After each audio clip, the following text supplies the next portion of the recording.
Hello guys and welcome back to my YouTube channel. Today I'm going to be talking about something that I've been meaning to talk about for a while, but I haven't found a way to make it into its own video.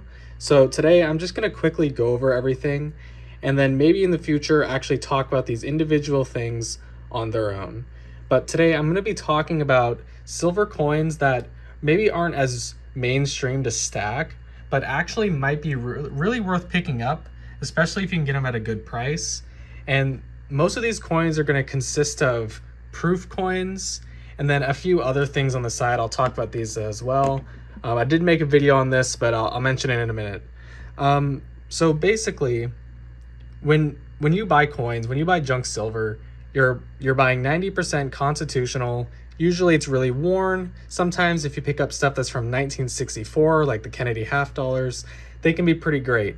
But the one downside is that the coins are worn, and there's a lot of them. There's millions of each type of coin that have been minted by the government, so they're not that rare. And if you happen to find a coin that's in really good shape or that has a an error or a variety, it can be worth a lot of money. But the coins here are a lot less common, and that's why I think that they actually might be something worth stacking. So I'm going to go through these one by one and kind of explain why I thought that they'd be kind of good to pick up. Not something to stack as your bulk part of your stack, but if you can get them for a good price, they could appreciate in value over time. And even if they don't, they're still worth the silver that's in each coin. First, I'm going to talk about the Bicentennial series here. So these are all proof 40% silver bicentennial coins. So right here we have the quarter, half dollar, and Ike dollar. And these are all proof, 40% silver. And I honestly think these might be good picking up if you can get a good deal on them, because they weren't made. Like, not many of these were made. So when you pick up a 90% Washington quarter and a 40% bicentennial quarter, this is pretty rare. I mean, in comparison, right? Like you can definitely buy these, so they're not like extremely uncommon, but the chance of you having, say, a whole roll of 40 of those is a lot less likely than having a whole roll of Washington quarters. And since they're proof, they're also kind of collectible, right?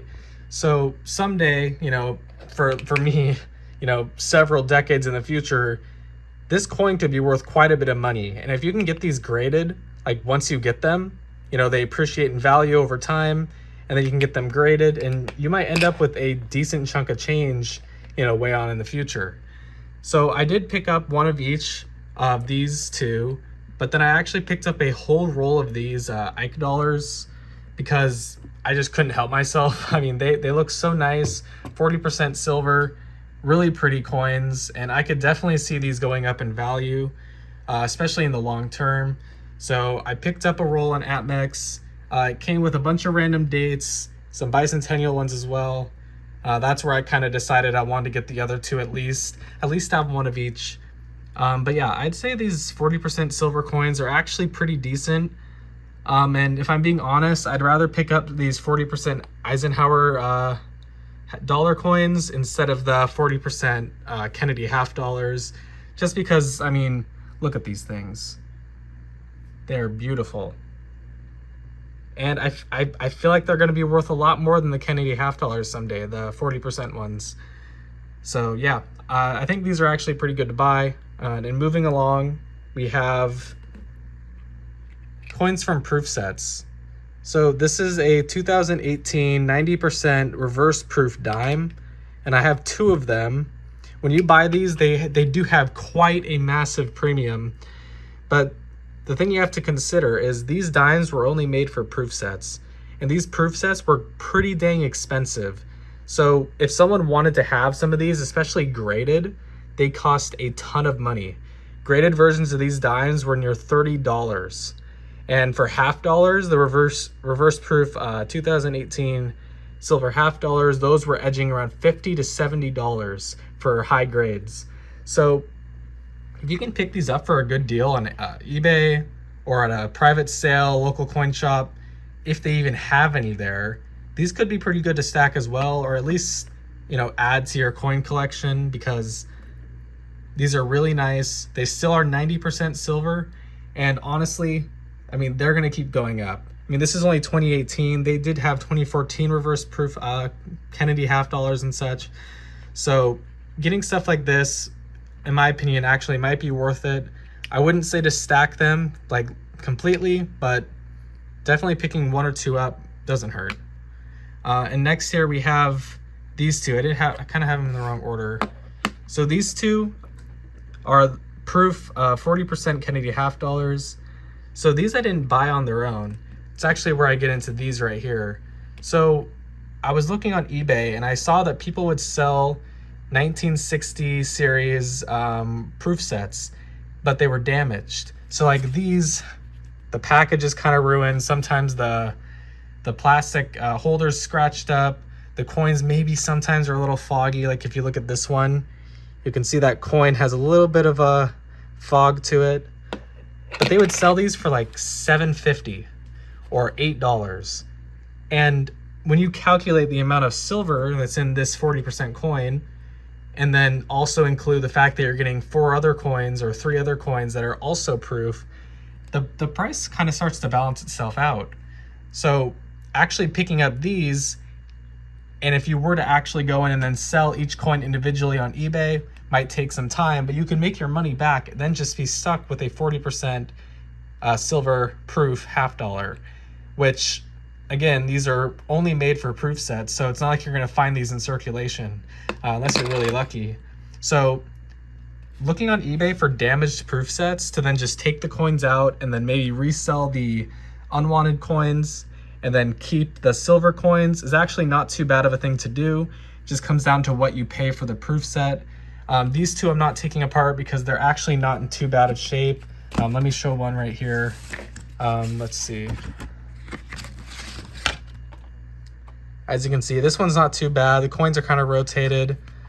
This one's honestly in pretty good shape. That's why I didn't ruin it, break it apart. But yeah, if you look for proof sets that are damaged, they can be pretty good to buy. Get some easy silver, resell the extra coins, and then make your money back. And then yeah, you're basically getting silver at the price of almost melt, you know, if you can sell these coins for what people buy on eBay for. Next, I'm going to get into these coins right here. This is a 2002 proof silver Kennedy half dollar, 90%.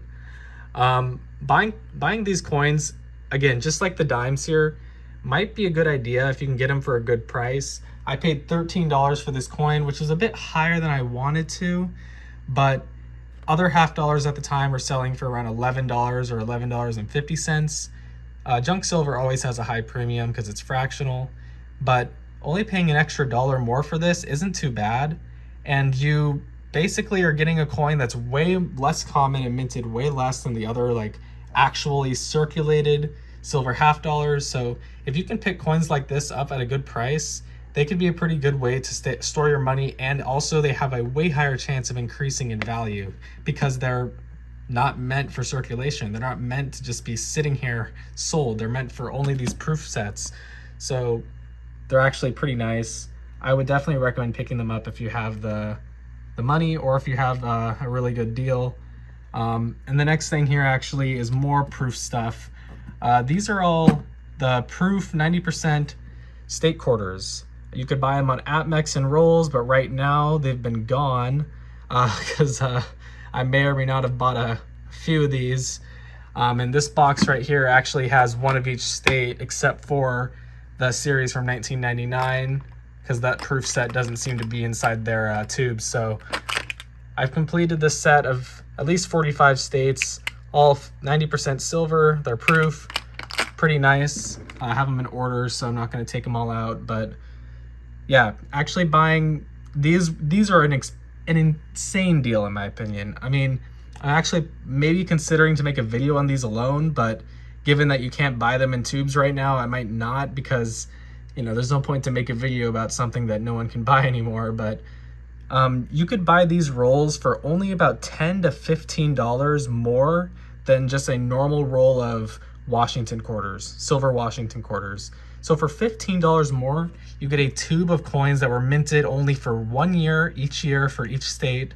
They're proof, they're in nice shape, and they're still 90% silver.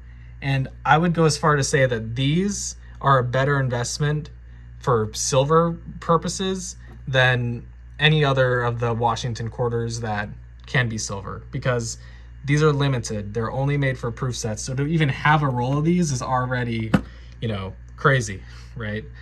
But yeah, I would recommend if you can pick up stuff like this dime, these quarters, if you can pick them up for a good price, they're definitely worth buying, especially the 90% stuff. 40% stuff is still nice. If you can get a good deal on it, I would definitely recommend it. And the last thing here is actually Canadian silver. So there is 80% Canadian silver here. I'm gonna pause 1 second and get this out for you just to show. So there's 80% Canadian silver coins that, just like the US, they had minted coins in silver, and then in 1968 completely stopped making them.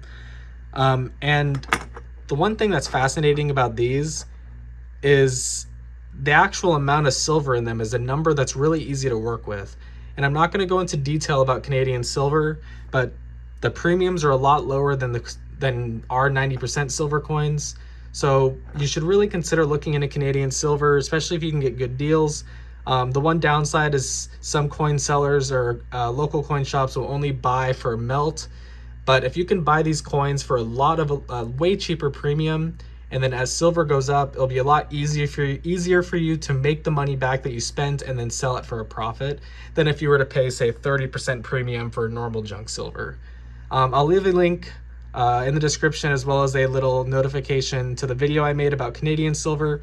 You guys should check it out. I talk about all the numbers and show all the different types of coins, talk about dates, all that good stuff. But yeah, Canadian junk silver, these proof coins, would definitely recommend picking stuff like that up. And if you can buy proof sets for a cheap price that are damaged and still have silver in them, like the $50, take them out, keep those coins, sell the ones you don't want. It's a nice way to get some coins that might actually be worth more someday than your average junk silver. Anyways, guys, that's gonna be all for me. I hope that, a few of these ideas might actually apply to you, and maybe you guys can open your eyes to a few different ways that you can add silver to your stack besides just your typical bullion and junk silver. A lot of these options are really easy to find. You just have to look, and if you find a good deal, it's definitely worth it, especially if you're paying near the same price for a proof coin versus a non-proof coin. I'm actually going to make a video on these coins in the near future, so stay tuned for that. If any of this information was helpful, or if you want to learn more about the Canadian stuff, I'll leave a link in the description. If you like this video, leave a like, subscribe, helps me out. I'll see you guys all in the next video. Peace.